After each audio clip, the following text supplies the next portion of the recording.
Episode is brought to you by Bermuda Commercial Laundry, the laundry professionals. You see them on the field and on the courts.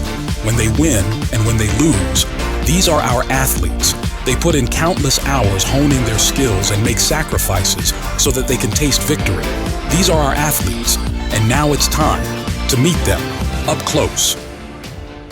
Hello, everyone, and welcome to this edition of Up Close with yours truly, Colin Thompson, your host, joined today by professional boxer Andre Lambe. Andre, man, it's a pleasure and an honor to have you on set today, man. And you know, it's wonderful, man, just watching your career blossom. And again, a pleasure just to have you here, be in your presence. So I know you want to hop right into a new year. By the way, Happy New Year. Thank you. All the best to you in the new year and in your endeavors. Thank you. I know you've got a lot of exciting plans in store. However, I just want to throw it back a bit to last year, you know, because again, you're coming off another stellar year. Yeah. Defending your titles and whatnot. You know, how would you sum up the year 2023? I think 2023, like, of my boxing career altogether, that's probably been my best year. Because, I won a title. I won my first title. And then I won 2 titles that year, 2 regional belts that are from America, North America. And then,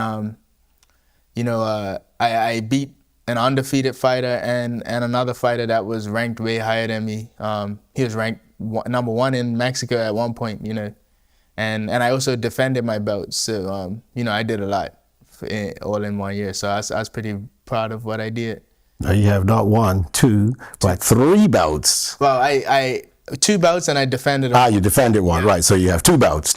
And those belts are? The ABO and the ABF, the American Boxing Organization, and the Federation belt. So, yeah. Wow, extraordinary. Congratulations again. And, you know, you're a boxer, but it's a lot more to it. And so you have either southpaw or orthodox. Oh, yeah. You're a southpaw. Yeah, I'm southpaw. I fight left-handed. And what division? What's your? I fight between 147, which is welterweight, and 140, which is super lightweight. I haven't been back down to 140 yet, but I'm planning on getting there. It's gonna take time, but I plan on getting back down. And if memory serves correct, I believe you're undefeated. Yeah. Among the paid ranks. Yes, yeah.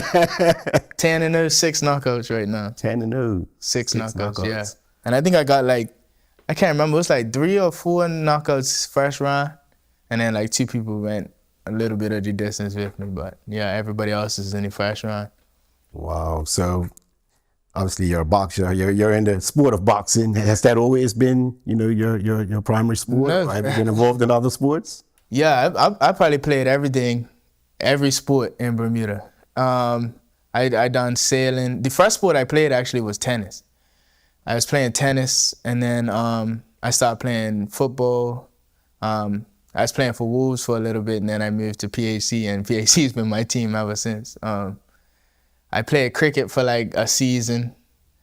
Badminton. I won a Bermuda College tournament in badminton, and then when I was in high school, I came 4th in the high school tournaments and stuff like that. So I was always pretty good at sports, but I wasn't excelling until I started boxing, and then I figured out this is what I'm really good at. So yeah. Tennis, badminton, hand-eye coordination. Yeah. Ping pong, everything. Certainly that bodes well for boxing, doesn't it? Yeah, it does. Yeah.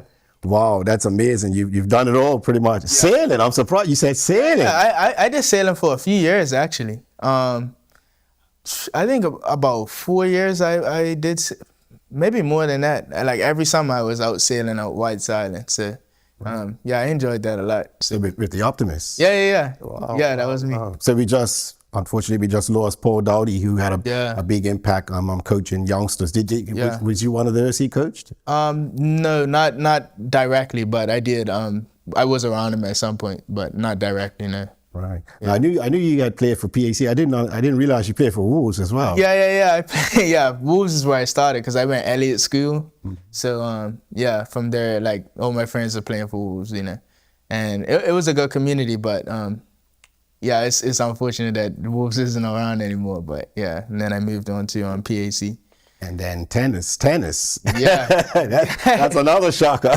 Yeah. I wasn't like. So where did you start playing tennis? I was playing tennis down at the tennis stadium in Hamilton.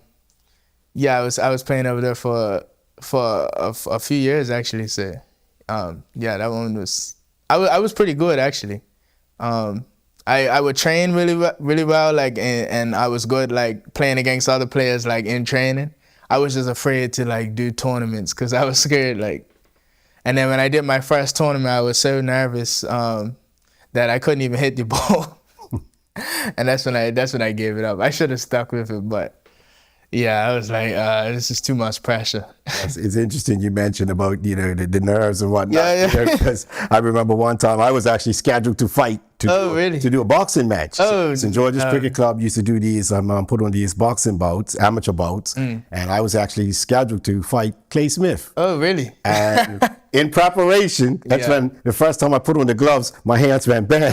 That's when I realized how heavy they was, and it was a struggle just keeping my hands up. And I'm like, this is not going to end well. This is not going to go well. So I scratched. Needless to say, I scratched. And that's a first. And you bailed before the fight? Before the fight? Sorry? You didn't even go to the fight? No. I called it early. I called it early. Maybe that's a good thing.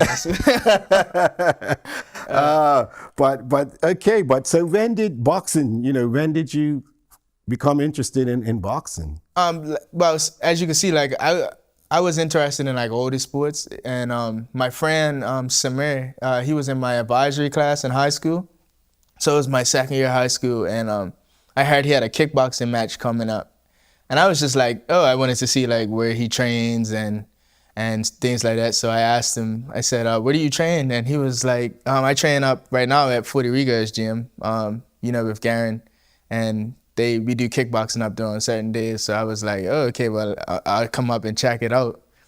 And I went up there and just watched, and then afterwards he had his fight, and I went to the fight. It was at Barkley Gym, and I enjoyed the atmosphere. Like, it was like nothing like it in Bermuda. So I was like, I gotta find a way to be a part of this. And so I went back to the gym and just tried it out. I put on some gloves, and when I started, I was like, some people when they start, it's like they're not really good at it or something, but I was just natural like the first time. Like it was easy for me. I don't know why. I'm not even a street fighter or nothing like that. I don't get in fights outside the ring and stuff, so it was pretty surprising that I was good at it. And I just stuck with it from there, and I figured out that I was excelling at it. So I was like, this has got to be my calling or something. I don't know. Were there any particular boxers that inspired you? When I started boxing, I never watched boxing. I didn't know anybody. I mean, I heard of Manny Pacquiao, because my dad used to watch boxing, and he would like go and watch it out somewhere and come home and talk about Pacquiao. So I heard about him, but I never watched it. So when I started boxing, that's when I started to really watch, and I took to Manny Pacquiao first, and then I saw the build up, like the dilemma between him and Mayweather at that point. So then I found out about Mayweather as well, and I love both of their styles for what they are. So that's when I started to really like dig deep into watching all these fighters and stuff like that. So yeah. So back in those early days, your first fight, amateur fight, per se, what was that experience like? Stepping between the ropes, the crowd is there, the pressure's on, adrenaline's kicking. One thing about me is like after the tennis situation, like I never really got nervous about crowds. I was always doing like music or like drama, so I was like always up on stage. So I didn't really have a problem with that. My main problem was that like I wanted to go up there and not forget what I'm doing. I didn't want to go up there and do all the wrong things. So that was my pressure. And my first fight, like I was practicing a lot of things, and when I got up on stage, like it was no formula to what I was doing. I was just trying to do everything that I remembered all at one time. And my first 3 fights I lost because my first 2 I would like gas out because I'm trying to throw everything and do everything instead of having a game plan. And Yeah, it was a learning experience, my first 3 amateur fights, but after that, like, I didn't lose not one fight on island since then. Since meeting my coach, Palan, who had been working with Riga. You know, they gave me some structure. So, and that's pretty much all I needed. I had all the determination and stuff, but it was just I needed structure. So, and that's what we built. So after you're 0-3. Yeah. Not a great start. Yeah. And I didn't throw in that I did a exhibition match in Florida and I lost that one too. So pretty much 0-4 or 0-3.5. But okay, so 0-4. Yeah. What did that do to your confidence? I was always confident because I knew of the work that I was putting in the gym, and I knew like what I was doing in sparring against other guys that I was fighting. I just had to be able to display it to everybody else. So I knew what I was doing. It's just everybody else wasn't believing in me because they didn't see what I was doing in the gym. So I just had to figure out how to take what I was doing in the gym and put it on display for everybody else, which is what I said where I needed structure. And that's what we got. And that's when I started to be able to do that in my first win. Like my first win, we practiced one combination. Instead of me practicing 10 combinations, we practiced one combination. And the whole fight I did that. And that's what won me the fight, like the same combination back to back. And that's what won me the fight. So that's why I figured out, okay, now I just need to be able to work on that, like, and build on that. And that's why I started to become who I am now. So that certainly would have built your confidence. Yeah. You know, gave you some inspiration, and you've never looked back. Yeah, never. Yeah. I always believed in myself. That's the one thing you need whenever you're doing anything, no matter what it is, school, it could be in school, it could be sports, like you always got to believe in yourself, because at some point you're going to have people that's not going to believe in you, but you have to believe in yourself in order to push yourself forward.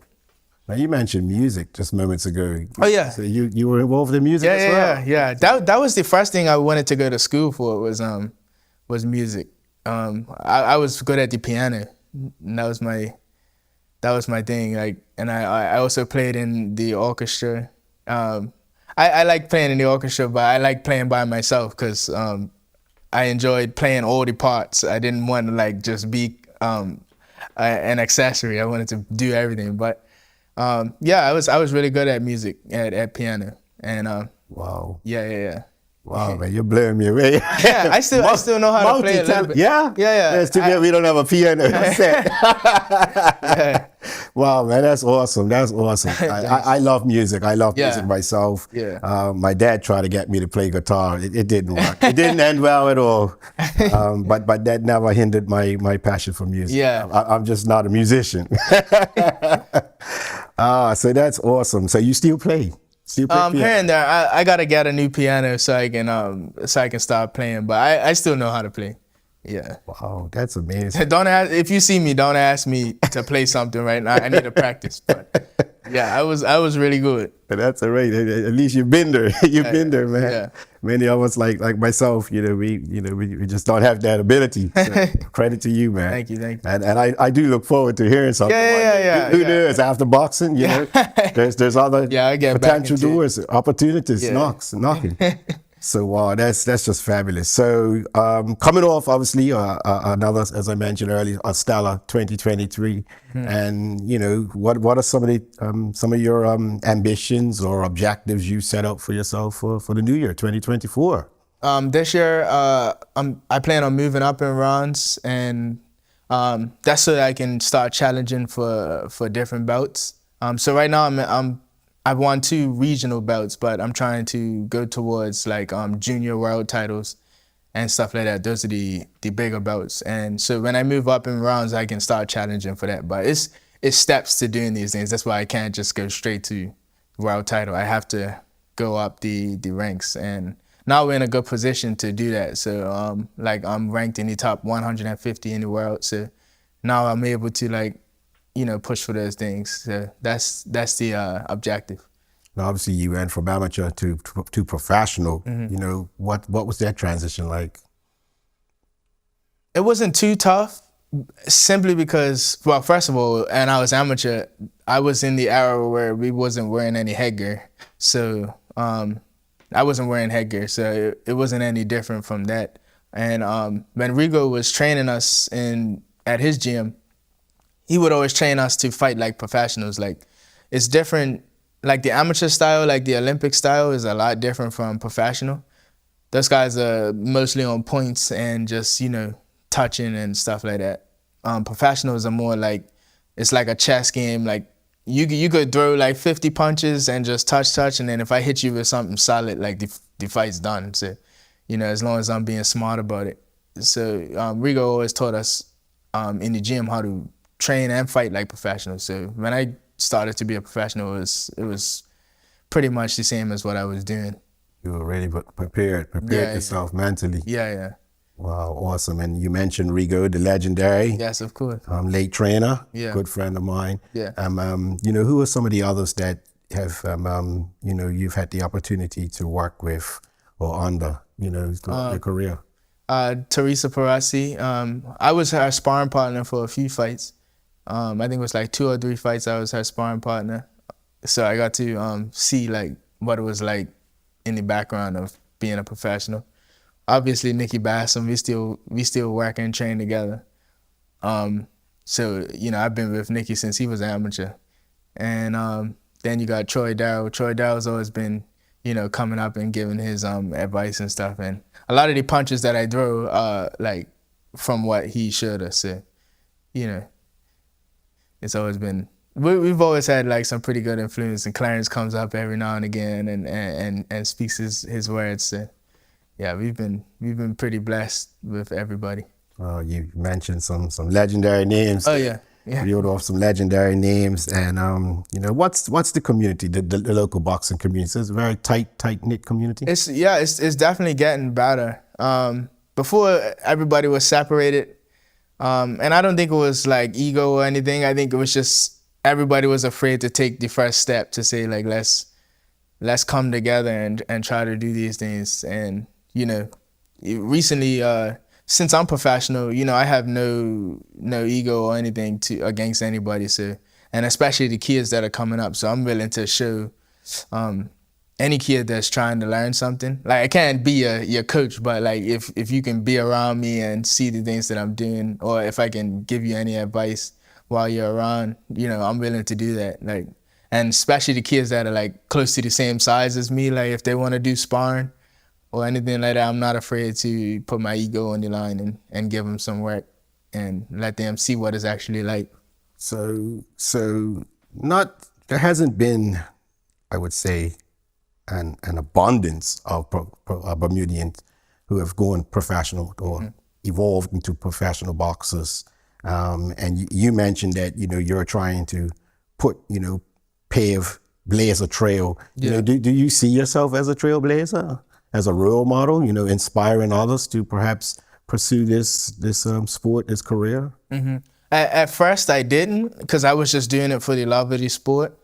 But as I started to dive deep into just boxing and anything outside of boxing that needs to get me to where I need to be, I started to realize like that this is a lot of like crucial information that I need to retain, so that like if somebody's coming up after me, like I need to be able to pass this down, because it would be selfish of me to be learning things and making mistakes and sometimes doing good with things and not giving it to the next person. So a lot of the things that I'm learning, a lot of the mistakes I'm making, I'm taking note of it so that the next kid can learn from it as well. So, we're on the right track right now. We've definitely like, it's tough, but we've definitely like made headway somewhere. So, the next kid, he knows exactly where to go, and then, he can make his decisions from there, but at least it's some sort of blueprint. So going forward, obviously you've got your objectives, what you're striving towards, and to me, it sounds like you've made a step up, a significant step up. Yeah. Which is going to take even more commitment, even more sacrifice. Yeah. What's it like, man, behind the scenes? Because we see on the night of the bout, we see you out there, but before that fight, there's a lot more work that goes into it, isn't it? Yeah. It's tough because it's a lot of mental preparation that takes place. I may seem confident on the night, and that's because the time before that, I have to like kind of meditate and try to get myself into that mindset of, I'm not going in there to lose, like I'm going in there to win. Like, and if you have a mindset of anything that's gonna make you feel like you're gonna lose, that might actually happen. So sometimes just getting your mind right and getting everything that's outside of your life in order to be able to focus on the sport, that's the tough part. Fighting's easy. Fight night is easy. Like on the night of the fight, that's the easiest part of training camp. It's getting up early mornings, training, dieting, staying away from distractions. All that stuff is the hard part. And, wow. Yeah. A lot of discipline, a lot of self-discipline. Yeah. We're just going to pause for a moment. Folks, we'll be right back with more with Andre Lambe in just a moment. This episode is brought to you by Bermuda Commercial Laundry, the laundry professionals.